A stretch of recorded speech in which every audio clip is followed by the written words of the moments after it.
the very first thing you want to do if you're going to try and decompose something into partial fractions, that means you're going to have possibly different denominators if you're going to have different little pieces. And we have to find out what those potential pieces are. And so what we're going to do is we're going to look at the denominator of what we have, because that's the denominator once they've been put together. Okay, so let's see if we can find out what they would have been by themselves. And the easiest way to do that is to probably do what to the denominator? Factor it. Okay, see, can I factor that bottom? If you can, then it does have pieces that you can break it up into. And so maybe we'll do that up here. So it has to multiply to be -3, add to be -2. Do such real numbers exist? We're going to stick with just the real number variety of this in here. We won't go imaginary or anything. We're going to keep it, you know, a little bit less complicated. So has anybody found those numbers? I will tell you they do exist. Yes. So she says 1 and -3. Is that correct? Do they multiply to be -3? And do they add to be -2? Yep. And so what you can do is you can kind of speed things up. Because there's a 1 out front. You can speed things up and just do that. Okay. So when there's a 1 out front, you can pretty much just take those little numbers, those key numbers, and just put them in there like that. So what I have just written in red right there is the exact same thing as what we started with, right? I haven't broken it up or anything. Now, don't write down what I'm going to show you next. Here's what some people think it is. Say, oh, well, it's just this then.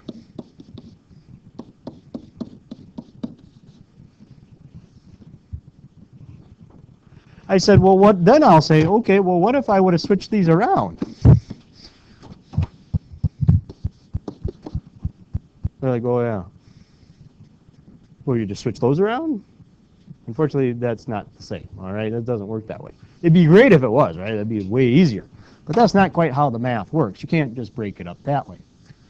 But what we do know now is we do know, and you can just put a plus there for right now, we do know one of the denominators will be that, because it's right here. It's one of the denominators over here. And of course, one of the denominators will also be x plus 1. Do we know what the numerator is going to be, though? Do we know what to put over on top of this x minus 3, or what should go over x plus 1? Not yet. That's our goal. I want to know what should I put on top of those so that if I actually put this stuff in green together, I get back to this. Okay, unfortunately, it's not as simple as you think, and guess and check probably not going to work very well for you. Okay? So what we do is we put a capital A on one of them and a capital B on the other one, because those are the two things I would like to find. What's capital A, what's capital B? So it's very strange that I really don't care what x is. I want to find A and B. Now, this should look relatively familiar, at least somewhat familiar for what you did for today. What was your goal? You had all these this rational equation. We wanted to get rid of the fractions. And how did we do that? What's that? Make a form of 1, right. So we found the LCD for the problem, correct? And that's the exact same thing we're going to do here. It's amazing why we did that section before we did today. It's amazing. But the beautiful part about partial fractions is the LCD is already written on the board for you and will always already be written on there for you. Where is it? It's always going to be written. It's your original denominator, isn't it? It's right there. It's x minus 3 and x plus 1. That's the beauty of partial fractions and dividing. That actually is what you want it to be. So I'm going to move this plus a little bit so I have more room. So I'm going to multiply this by something, and I'm going to multiply that by something. I might even do that. There we go. So I have A over x minus 3. Is it okay if in your notes you actually have A over x plus 1? Is that okay? Yeah. It's just when you're working with somebody else, make sure you put it the same way so that you don't have an argument, oh, my A is 2, my A is 3. You could both be right. And you're sitting there arguing about it. All right? So if I already have the x minus 3 underneath A, what else do I need underneath A? I need the x plus 1, correct? And so then you multiply the top by x plus, because there's your multiplying by 1. And remember, you can do that to any term at any time you want. And what do I need under b? I already have x plus 1, so I need x minus 3. And what's the real beauty about the left side of this equation? The red over here. It already has that as a denominator. Right? Less work. Do I now have a common denominator on all pieces of this equation? And what is it we did yesterday once we had that accomplished? Basically, we multiplied everything by it, or in other words, you can just pretty much cross it off, right? And I'm going to do even better. I'm going to do something that a lot of you like to do in algebra anyways. You're not supposed to, but just start erasing the stuff you don't want. Make it go away.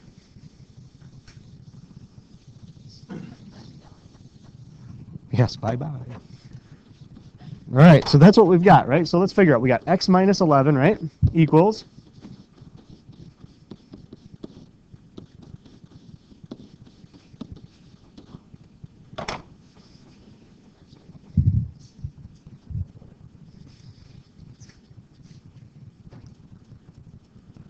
so far, have any parts of this been overly difficult, this process? Yes? Well, here's where you can make life really easy on yourself or really, really difficult. Hopefully you remember systems of equations where you have two equations, two unknowns, elimination, substitution, all that stuff, right? That's how you could solve for A and B if you felt like it. Because right now, here's the best part about this, and you might want to write this off to your notes. You get to choose which x value you want to put in to try and solve for A and B. You get to choose. You could choose x as 100 right now if you wanted to. That would be an awful choice because you'd have to put 100 in for every x. But there are some very strategic, very smart choices for x that really speed up this process. You would think 0 would be one of them. But what you get, just don't write this down, but let's put 0 in and see what we get. I like your choice. It's smart. Don't write this down, though. I got to put 0 here, right? So this becomes negative 11, right? Put 0 here. 0 plus 1 is 1. So you get A plus negative 3B. See, we got two unknowns still, right? That's not good. Wouldn't it be better if we could get it to just one unknown? So not a bad choice of 0. I like that. It's a logical first choice. Does anybody see an x value that might be even better in this case than 0? Yes. Now, why did you choose negative 1? Negative 1 makes A go bye-bye. And legally, right? Not just erasing it. So I like to make a note. Let's say I'm going to try x being negative 1. I just make a note. You don't have to do that. But I like to, because sometimes I get distracted and I have to remember what I was doing. All right? So negative 1. So let's put negative 1 in. What do we get here? Negative 12 equals, well, A times basically 0, right? Plus B times negative 4. So was negative 1 a good choice? Yeah, negative 1 was a very good choice. Is negative 1 always going to be a good choice? Well, it depends on the problem, right? So let's face it, that's gone. So I'm trying to solve that problem. It's way better than having two equations and two unknowns, right? This is one equation, one unknown, and I get one of the numbers I want. Divide by negative 4. So what is B according to the way that I set it up? 3. So we'll keep a note of that here's B is 3. Okay, I'm going to keep a note of that. Don't circle yours. Well, you can, but just, can I erase the blue now here? Is everybody okay with how, okay. Right? All right. So now, what was your other choice you said for x that would be good? Positive 3? Well, let's find out. X equals 3. So this becomes what here? Negative 8 equals A times 4 plus B times 0. Oh, yes. So that is a good choice. Because in this case, B is gone. And so we're left to solve that. So you divide by 4. A is negative 2. All right, we'll make a note of that up here as well. And then I'm going to show you how I want you to write the answers. Because it is very possible that the person just next to you says A is 3 and B is negative 2. And they'd still possibly be right. See what I mean? That you could really argue with somebody on this for quite a while. No, A is negative 2. No, A is 3. No, all right? You could both be right. What we have to do is right here in the original where I'm erasing right now, we had how we divided it up originally, correct? It was A over x minus 3, right? Plus B over x plus 1. That's how we started, correct? Now you know what to replace A with. You can replace A with what? According to the way I set it up, replace A with negative 2. Replace B with 3. This is your answer. So now do you see how it's possible you and your neighbor could fight about A and B all day and both still be right? It depends on what you wanted to put it over the top of. I guarantee if that other person thinks B is negative 2, that's because they're trying to put it over x minus 3. Okay? What I'm trying to tell you is if you went and got a common denominator for this problem, simplified it completely, where would you end up? Common denominator, simplified it completely. What are you going to get?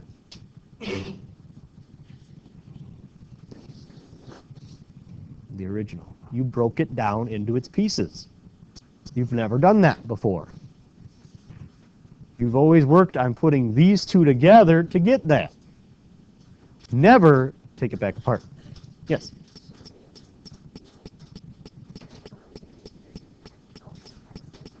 No, we're done. Those right there are the partial fractions. They are part of this fraction. Okay. So with that being said, is it okay if one of you says that's the answer?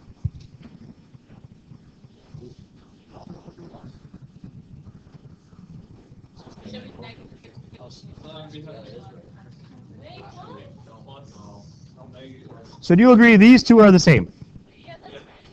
Right? So where'd this go? Yeah, it's right there. So do I have the 2 over x minus 3 over there? Yeah, these are the same. Okay. So that's where you could be fighting with your neighbor. Oh, A is this, B is that. So maybe set them up the same if you're going to work with other people, is my hint. Let's recap. Where did we start? Yeah, find out what does the bottom have a chance of being. We factored it. They were x minus 3, x plus 1. It does not matter which order you write them in. Okay, and then go find the A and B that is the numerator. So where are you going to start this one?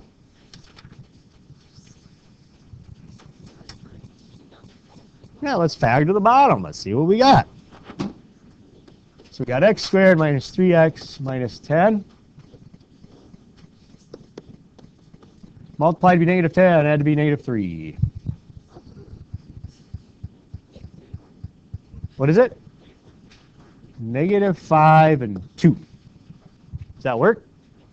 Yep, I'll do this more the long way for those that don't like that shortcut. Or who knows, you might get something that isn't a 1 out front, right? If it's not a 1 out front, you can't use the shortcut. So this one gets split up into those two pieces.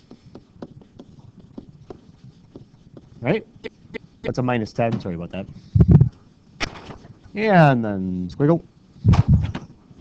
X comes out, x minus 5 is within.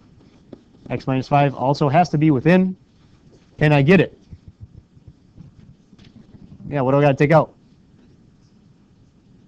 Positive 2. So you get x plus 2 and x minus 5.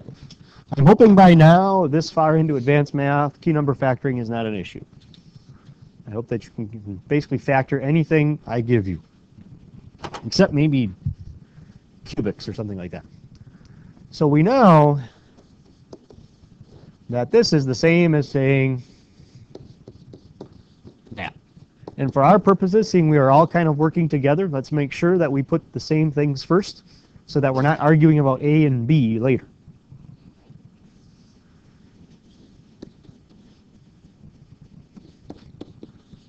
Now, A and B is very arbitrary. If you like different letters, maybe you like W and Z or something, go ahead.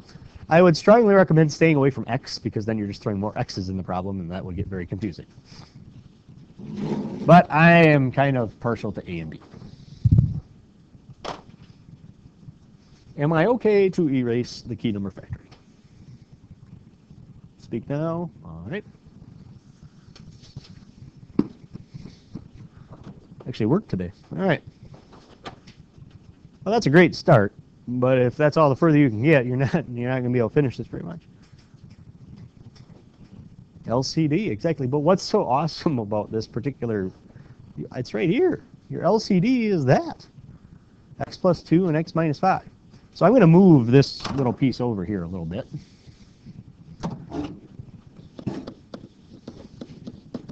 So I have room.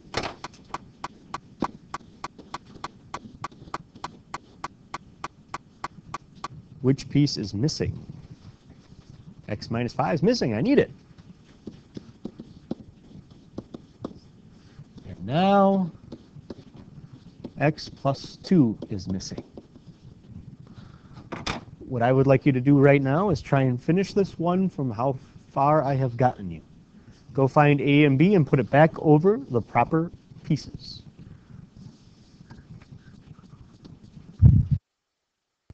All right, here we go. I'm going to leave everything up there this time. But what part of what I have up there really do I not need to consider anymore? Yeah, Bob, because every single piece has the same denominator, we're good. And it's in essence multiplying by is what you're doing. So it's 6x minus 2 equals a x minus 5 plus b x plus 2. Once again, you can choose any x value you want, but you can make this very difficult on yourself if you choose poor x values, because then you're going to have to do elimination, substitution, all that stuff. Or you can choose very, very wisely. And so what's a very good choice for x? Positive 5 is a great choice. Okay. So we got, what, 28 equals, everybody agrees that this goes away? It equals, what, 7b? So hopefully you are agreeing with me that b is how much? B is 4. I normally just go back. So 4 is over x minus 5. Does it matter if you have that first or second in your arrangement? No. Now let's go get a. The good choice for x here is to use -2. So you start again. 6 times -2 is -12. So it's -14 equals -7a. And then this one again goes away because it's 0 times something. So a is 2. So it is 2 over x plus 2 equals, not equals, plus 4 over x minus 5.